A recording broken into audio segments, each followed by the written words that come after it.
Well, Chase, it's such a pleasure to meet you. I'm really excited to talk to you about pop culture hero correlation you're started with. Actually, you can tell us the hero's journey of this and how it's helping mental illness and mental health throughout the country using superheroes like Marvel, Star Wars, DC Comics, etc. You know? Thanks. So yeah, Steve, it's great to meet you and to be on Bionic Buzz. And I know you guys get it. I don't have to give you the rundown of how powerful pop culture is. And we all know these stories are the highest grossing stories ever in film and TV history because of the stories, because of the great transcendent messages. Obviously, we all love a good space battle, but what really speaks to us is these dynamics about what's good in the world, what's bad, what's harmful, what we can do to make the world better, all kind of going back to Roddenberry's and Doctor Who's ideas and hope for a better, brighter future. So it's really wonderful to be able to use those stories in schools and in other centers, in other settings, to teach kids and adults mental health skills. And I mean, obviously, we need to destigmatize mental health. Mental health includes like depression. I don't want to get up in the morning. I don't want to get out of bed. Go away world. All of these things that we all experience on a day-to-day basis, they're little heroic journeys. Yes, damn it, I can do this. And that's what each of our heroes has said. There's always that call to adventure when our hero's like, no, man, I can't. And that's what faces us every day in a million ways, from literally the moment we get up to challenges at work, challenges in our lives, in our relationships, what we read in the news. It's all about, what do I do now? How do I approach these issues that happen in my life? And we have some great examples. And for kids who don't have any other examples, they get to see flawed heroes like obviously Tony Stark or any one of them who don't have it all together, but in the end, they're capable of making a decision that helps them and helps other people. And that's all we want to lead really people to do. And it's working. Yes, excellent. I love it. I mean, I was bullied as a kid. I was very depressed teenager, and you always think that stuff's going to go away when you get older in life. But I hate to say, I would say now in my later years, now I suffer from panic attacks and anxiety. So it's like mental health means a lot to me, and I'm glad I can talk about it freely, at least now. Before, it was kind of stigma, like if you even mention it, you couldn't get a job anywhere. No one's going to want to talk to you or hire you, and Yeah, I get it. Well, the first thing we say is, I am so sorry that happened to you, and it was not your fault. It had nothing to do with you. And I get it. I was bullied in high school. I had issues with that at home. And, since it goes way back since before we remember. And that can impact how we think as adults because it's so ingrained in our formative years. But our first message is, it was not about you. It's always about the pain inside the bully, because people only give what they have inside. So that's why we say hurt people, and heal people. And so that's the first thing. It is absolutely not about you. And it really is hard to frame it in the moment. It's like, it doesn't feel that way. Ouch. It just feels like, Yeah. But, right? Absolutely. Yeah. No, it affects my self-confidence later. And now with kids, I'm worried, like with cyberbullying and all that stuff, are they going to be ready and stuff? So I'm glad Pop Culture Coalition's like a good way to talk to them about it, Yeah. Thank you, Steve. So I want to tell you something, and like, this is what I say to kids, and I think it's relevant. Okay. So here's what bullying is like. Let me get something. So here's what bullying's like. Hi. Like they know nothing about you. Hi, what's your name? Steve. I'm Steve. Yeah. Here's a piece of shit. Now, have to take it?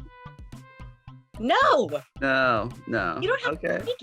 It's not yours. It literally is that foreign. It has nothing to do with you. It's completely related. And I like that metaphor. Yeah. Right. I mean, to anybody out there, like, for instance, say, like someone was bullied and the kids say it's because they're fat. No, it's not about being fat. You could weigh 800 pounds. You're being bullied because they're an asshole. Yeah. Right? See, I had a speech impediment and I was super thin. So yeah, I got that. and I mean, you're amazing and you're heading this big show and you've got thousands and thousands of fans. And that's another message that we say is it can get better. You're not going to be stuck always with this kid behind you who's being an ass or afraid to walk out on the playground. But there's another thing that this is a holistic issue. When parents are watching TV and they go, oh my God, she got old or she got fat, that teaches kids that it's okay to talk like that in this world. Oh, I didn't even think about that. Yeah. Wow. So we have a component of our program for parents, and then we have another component for middle schoolers, because middle school is hell. Yeah. Right. And then we're building a high school component. And let me just tell you, so I don't mean to overtalk, but can I tell you a really cool story? Go for it, please. Okay. So I founded this organization in 2013 with Carrie Goldman, whose daughter was # May the Force Be with Katie. Do you remember? Yes. I remember that. Yeah. Okay. So Carrie, Katie got a lot of support and, continued to love Star Wars. And she was a metaphor for other little girls who loved Star Wars. She was being bullied because she was a girl in first grade, a woman who liked Star Wars. So Carrie decided to write a book. And she interviewed me for the book. We had kept in touch, and she interviewed a bunch of actors. She asked me if I had any actor friends. So I put her in touch with Peter Mayhew. So Peter Mayhew, who played Chewbacca, was now friends with little Katie, who was bullied for loving Star Wars. Don't fuck with us. That's huge. Right? Yeah. Okay, so, and this is a story I think we could kind of all hold on to. So we built our program for 4 years, from 2015 to 2020. And we had a launch date in writing of March 15th, 2020. I see where this is going, yeah. Yeah. So as volunteers, I'm a volunteer CEO, okay? We put all our money into programming and getting this work out. With this launch date, we had nothing. I mean, there was like nowhere to go. Schools were upside down, everything. So I was sitting like literally right here in my house, in my little apartment. And I was thinking, we have nothing. What are we going to do? And then I thought, no, we don't have as nothing as that kid who is dying to get out of the abusive household and can't. As that family who's locked up and can't get along, and it's going to be a pressure cooker until COVID is over. That kid who lives to go to the LGBTQ center. So we adapted our program to be an at-home program. YMCA saw that and said, can we put this out to 5 states?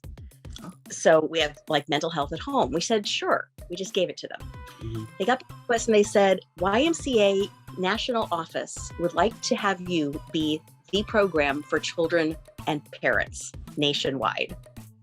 Wow, that's amazing. Yes. So we were in a pilot for 2 years, and that is now over, and it has been official and decided that we are going to branch out in September to 10,000 locations of YMCA. That is amazing. Congratulations. Yeah. And you could have just stopped right there. But instead of, like you said about the heroes, like journey, like, okay, we're going to adapt and go forward, and do it as a at-home type thing. That's cool. Thank you. That's it. That's exactly why I mentioned it. Not to blab about us, but because it's like the whole thing is about, if you just keep going, if you just do the next right thing, if you resist the urge to like curl up in a ball every day, all day, as I have done. Yeah. And I don't do that anymore because there are skills and tools and support you can get to face the world, make it better.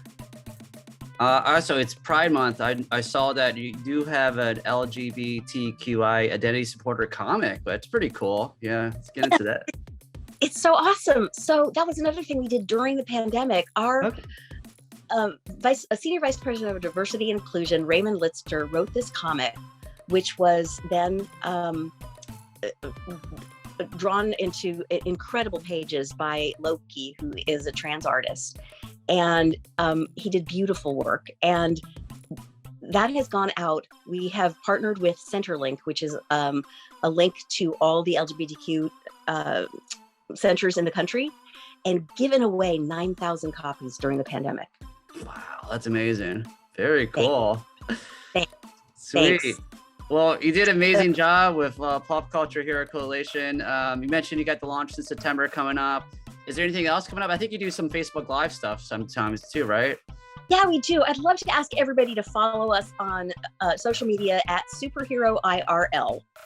Superhero IRL. And then there's it's our Be Kind merch, which is bekindmerch.org. And 100% of the proceeds when you buy a shirt, they're just $25. It's like crowdfunded empathy. It's like saying, I want to be a part of the solution. And so here's my contribution, and you get this fantastic shirt. They're really nice and soft, and we have them in all shapes and sizes and colors. And we have classic Be Kinds. There's a whole bunch of, and we've gotten some really nice celebrity support. So log on to bekindmerch.org and see who's That's amazing, because so I have a side job working at Epcot for the Flower Garden Festival. I've seen this shirt twice. I had no idea it was yours. That's pretty crazy. The forest brought us together. That's so awesome. Because I was like, be kind. That's great. Yeah. It's the forest, man. What are you gonna say? That's really cool. Thanks for letting me know that. Yeah. We've heard that a couple lately, so that's really nice. Yeah. So I mean, it's had been the last couple months. So I saw, like I said, I saw two of them. So that's when he saw it. I was like, I've seen this shirt before. You know, I had no idea it was yours. That's cool. So that's really awesome. I'm happy to hear that, man. Yeah. I mean, it's all it goes straight to the cause. Let's make this a world, as I say, where we can all prosper, right? I love it. I do want to ask, before I let you go, one last question. Because I'm a huge dork, and I was a huge fan of Robotech, and you got to do a voice in the Shadow Chronicles, like I guess back in 2006. Do you have any like fun stories working on that or anything like that? I loved working on that, and I got to tell you, I love that you mentioned it, because Robotech has the coolest fans. I mean, I love them like I love the Star Trek fans and the Doctor Who fans. I mean, they're so passionate, and they love the show. They love the characters and the nonviolent conflict resolution threads and all that. I love Robotech as a property, and the people who love it. Very cool. Well, thank you so much for taking time to talk to me, and we'll talk down the road, and hopefully our paths will cross one day. I love it. Thank you. I'm going to do this because. Yeah. Anyway, you're the best. Thank you so much, and congrats on Bionic Buzz. Thank you so much. I appreciate that.